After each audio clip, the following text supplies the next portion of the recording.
بسم اللہ الرحمن الرحیم۔ بسم اللہ الرحمن الرحیم، الحمد للہ رب العالمین، والصلاۃ والسلام علی الانبیاء والمرسلین، خصوصا محمد صلی اللہ علیہ وآلہ الطیبین الطاہرین المعصومین، ولعنۃ اللہ علی اعدائهم اجمعین، ونعوذ باللہ من شرور انفسنا وسیئات اعمالنا۔ تو ہم نے ابتدا کی تھی مقدمہ بدایت الحکمہ، مصنف محمد حسین طباطبائی۔ اس میں ہم نے سب سے پہلے بحث کی کہ یبحث فیہ عن احوال الموجود بما هو موجود، تو یہ دونوں باتوں پہ موجود کے احوال، اور اس میں دوسری شرط تھی کہ اس کے وجودی جہت کو لینا، بما هو موجود، اس قید کے حساب سے۔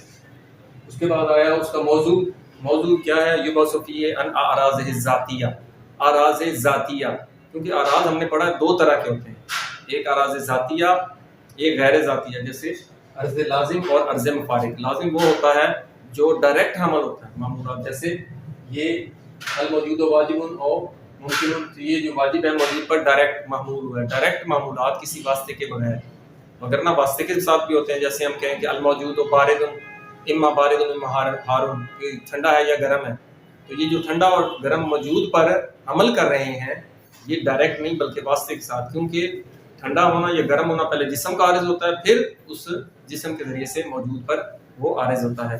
تو تیسری بات ہم نے غایتھا، یعنی فلسفے کی غایت کیا ہے؟ غایت کیا ہے؟ معرفت الموجودات علی وجہ کلی جہت سے موجودات کی معرفت حاصل کرنا ہے۔ اور کلی ہم نے آپ کو بتایا تھا، کلی وہ ہوتی ہے جو کثیر افراد پر صادق ہے، یعنی افراد خارج میں ہوتے ہیں، ایک سمندر لیا، السماء لیا، کوئی بھی لیا، جیسے السماء موجود، یہ السماء ایک کلی ہے، اور یہ خارج میں جتنے بھی آسمان ہیں، 7 آسمان ہیں، سب پر یہ صادق آتی ہے، اس لیے یہ کلی ہے۔ زید کلی نہیں، کیونکہ وہ خارج میں ایک فرد پر صادق آ رہی ہے۔ تو علم جو حاصل ہوتا ہے وہ کلی ہوتا ہے، اس لیے اس کی ہم نے معرفت حاصل کرنی ہے، موجودات کی معرفت عن وجہ کلی، اور اس کو تمیز دینا ہے کس سے؟ جو اس چیز سے جو موجود نہیں ہوتی۔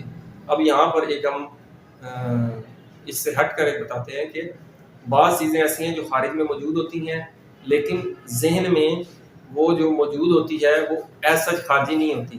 مثال کے طور پر ملکیت، یہ ایک اعتبار ہے، یہ عنوان ہے جو ذہن میں ہے، خارج میں نہیں ہے، اس کی بحث نہیں ہے۔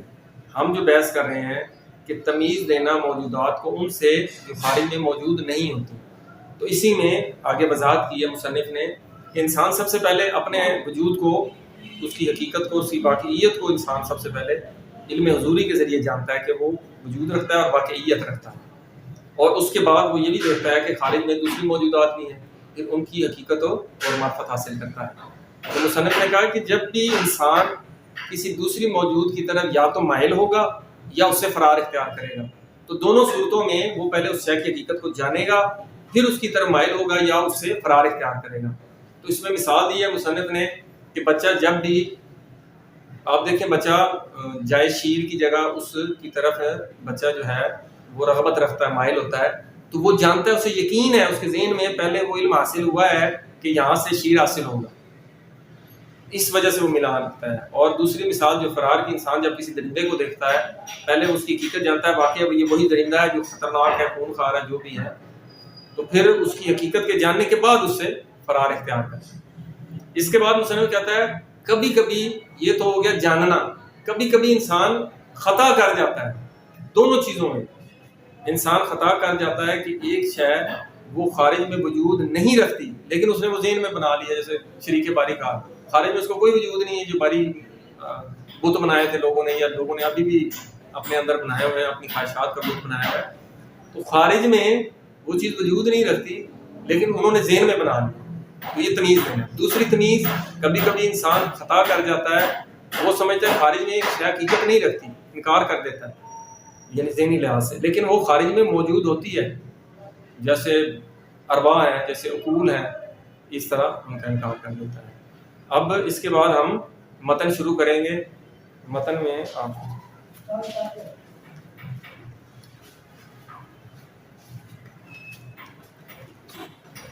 بسم اللہ الرحمن الرحیم۔ مقدمۃ فی تعریف الفلسفۃ و موضوعاتها و غایاتها، اس کی غایت میں یہ پہلا مقدمہ ہے. الحمدللہ ولہ الثناء، اللہ تعالیٰ کی ہم مطلق حمد ہے یہ اللہ تعالیٰ کے لیے. ولہ الثناء بحقیقتہ، اور ثنا اسی حق تعالیٰ کے لیے حقیقت میں. والصلاۃ والسلام علی رسولہ محمد خیر خلیقتہ، اور ان پر سلام ہو، ان پر درود ہو محمد صلی اللہ علیہ وآلہ وسلم جو بہترین خلقت ہے. وآلہ الطاہرین من اہل بیتہ و عترتہ، اور ان کی اہل بیت اور ان کی عترت پر بھی سلام ہو. اب یہاں سے الحکمت الالہیہ علم یبحث فیہ عن احوال الموجود بما ہوا موجود، یہ تعریف کر رہے ہیں. علم یبحث فیہ، اس علم میں بحث کی جاتی ہے ان احوال الموجود، موجود کے احوال پر، لیکن کس شرط کے ساتھ کہ بما ہوا موجود، اس کی موجودیت کی جیسے جس کی ہم وضاحت کر چکے ہیں.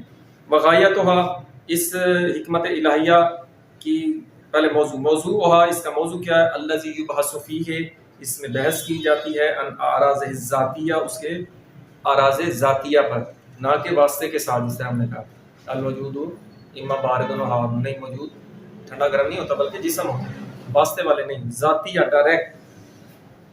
هو الموجود بما ہوا موجود، واضح.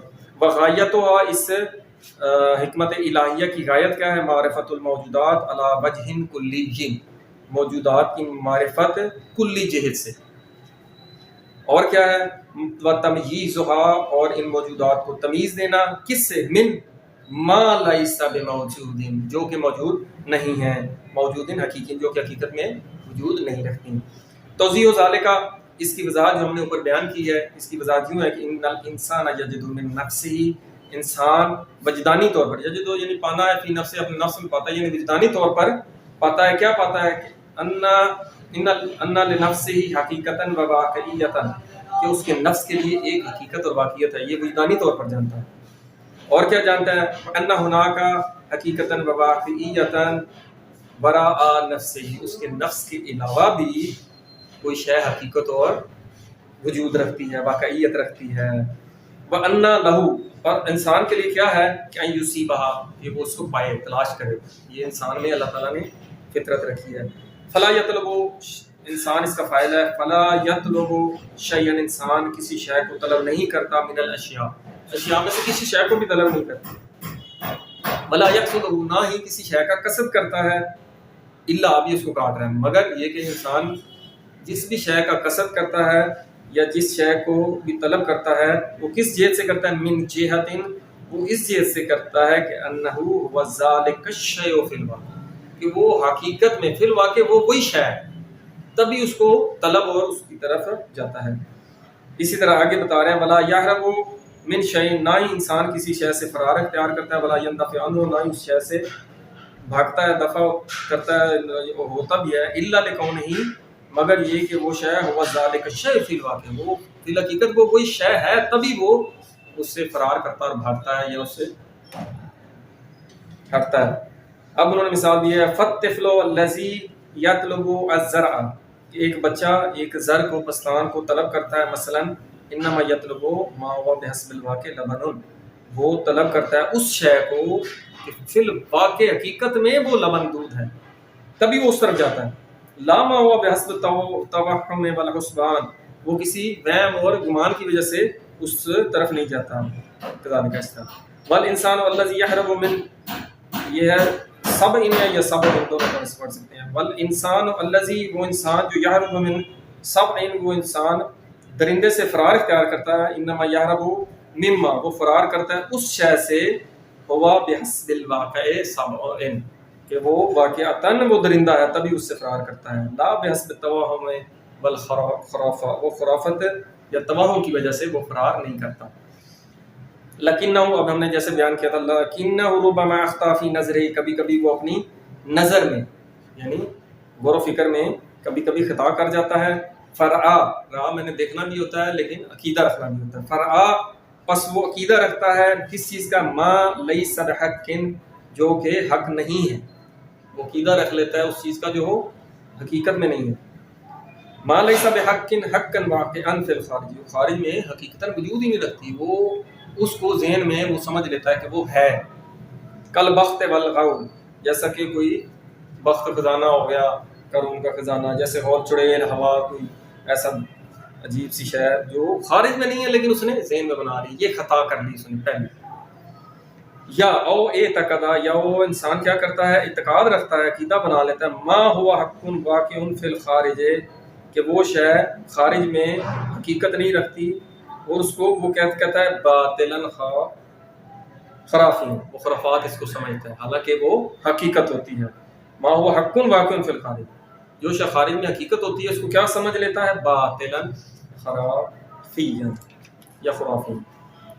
وہ مثال کیا دینے کا، نفس المجردہ والعقل المجرد، جیسا کہ نفس مجردہ اور عقل مجرد وہ خارج میں ہیں لیکن وہ ذہن میں بنا لیتا ہے، جیسے لوگوں نے بنایا ہے کئی ارواح کے مجردات کے اعتقاد نہیں رکھتے، جیسے کہ جدید فلسفہ والے، مادی فلسفہ والے، وہ کہتے ہیں جو حص میں آتی ہے، جو ازمائش میں آتی ہے، بس وہی شبد رکھتے ہیں. فمسد الحاجت بعد یا بعد ان، تو ایک حاجت پیش آتی ہے اول اوائل میں، شروع میں، کس طرف، الی معرفت احوال الموجود، اس موجود کے احوال کی معرفت کی ایک درپیش آتی ہے حاجت، کہ وہ اس موجود کے احوال، اس کے آثار، اس کی نشانیوں کو سب سے پہلے جانے. لیکن کون سا موجود، بما ہوا موجود. اب الخاصت بہ، یہ احوال جو خاص ہوتے ہیں اس موجود کے ساتھ، ہی اس موجود کے ساتھ وہ خاص ہوتے ہیں احوال. کیوں، پہل وہ اس موجود کے احوال کی معرفت حاصل کرنا چاہتا ہے، کیوں، لیمیز بہا، تاکہ وہ تمیز دے ان احوال کے ذریعے سے، ما اس شے کو، وہ موجود فی الواقع، جو کہ فی الواقع موجود ہے. ٹھیک ہے، تاکہ وہ تمیز دے اس شے کو جو فی الواقع موجود ہے، کس سے، من، کس شے سے، ما لیسا کذالک، جو کہ اس طرح نہیں ہے، یعنی جو موجود نہیں، اس کو تمیز دے موجود کو کس سے، جو موجود نہیں، اس سے تمیز دے. والعلم الباعث عنہا، بس وہ علم جو بحث کرتا ہے اس سے، وہ کیا ہے، هو الحکمت الالہیہ، یہی حکمت الہیہ اور فلسفہ ہے. آگے دوبارہ اس کا نتیجہ نکال رہے ہیں، فالحکمت الالہیہ، حکمت الہیہ کیا ہے، العلم الباحث عن احوال الموجود، یہ علم ہے جو بحث کرتا ہے موجود کے احوال سے، لیکن بما ہوا موجود، قید اور شرط کے ساتھ، جس کی ہم نے وضاحت کر دی. ویسمى، اس علم کو نام دیا گیا ایضاً اسی طرح، الفلسفہ الاولی والعلم الاعلی، فلسفہ اولا، اسے علم اعلیٰ کا بھی نام دیا گیا. اب چونکہ اس کی ہم نے آپ کو شروع میں تقسیم بندی کی تھی کہ الہیات جو ہے اس کی دو، حکمت نظری اور حکمت عملی ہوتا ہے. یہ حکمت نظری پر بحث ہو رہی ہے. حکمت نظری کی بھی دو قسمیں ہیں، ایک خاص ہے، عام ہے. خاص ہوتی ہے جو وجود حق تعالیٰ، اس کی صفات اور اس کے افعال پر بحث کرتی ہے، اور اگر موجودات کی کلی بحث ہو تو وہ یہ، تو یہاں پر اس کو بمعنی عام بھی آپ کہہ سکتے ہیں. وموضوعہ، اس علم کا موضوع کیا، الموجود و بما هو موجود، یہ ہم آپ بتا چکے ہیں. بغایت ہو، یہ دوبارہ نتیجتاً بیان کریں، اس کی غایت کیا ہے اس علم کی، تمییز الموجودات الحقیقیہ من غیرہا، کہ موجودات کو تمیز دینا، کس سے، من غیرہا، جو ان موجودات کا غیر ہے اس سے تمیز دینا. ومعرفت العلل العالیہ، اور کس کی معرفت حاصل کرنا، علل عالیہ. علت کیا ہوتی ہے کسی شے کی، علت ہے یعنی انسان ایک وجود رکھتا ہے، اس کی ایک علت ہے جس نے اس کو وجود دیا ہے. علل للعالیہ، ان کی بھی معرفت، یعنی جو واسطے ہیں للوجود، وجود کے. اب یہاں پہ للوجود الوجود ہے، یعنی یہ انسانی وجود کی بات ہو رہی ہے. وبالاخص، اور خاص طور پر، العلت الاولی، علت اولی کی معرفت ہے. کون سی علت اولی، التی الیہا، یعنی اس علت اولی کی طرف، تنتہی، منتہی ہوتی ہیں. اس علت اولی کی طرف تمام علتیں منتہی ہوتی ہیں، اس تک پہنچتی ہیں. تنتہی سلسلۃ الموجودات، تمام موجودات کا سلسلہ اس علت اولی کی طرف منتہی اور انجام پذیر ہوتا ہے. اور کس کی معرفت ہے، واسمائہ الحسنی، اللہ تعالیٰ کے اسماء حسنی. پہلے تمام مخلوقات، عقول، جو علتیں ہیں درمیانی، پھر علت جو اول علت ہے، پھر اسماء حسنی کی معرفت، وصفاتہ العلیٰ، اور اللہ تعالیٰ کی بلند صفات کی معرفت ہے. اور آخر میں وَهُوَ اللَّهُ عَزَّ اسْمُهُ، کہ اللہ تعالیٰ اس کا نام بلند ہے. تو یہ ہمارا یہ مقدمہ بحمد اللہ ختم ہوا. انشاءاللہ اگلی فصل میں اگلی مباحثے میں اپنی فصل پر بحث کریں گے۔ الحمدللہ رب العالمین۔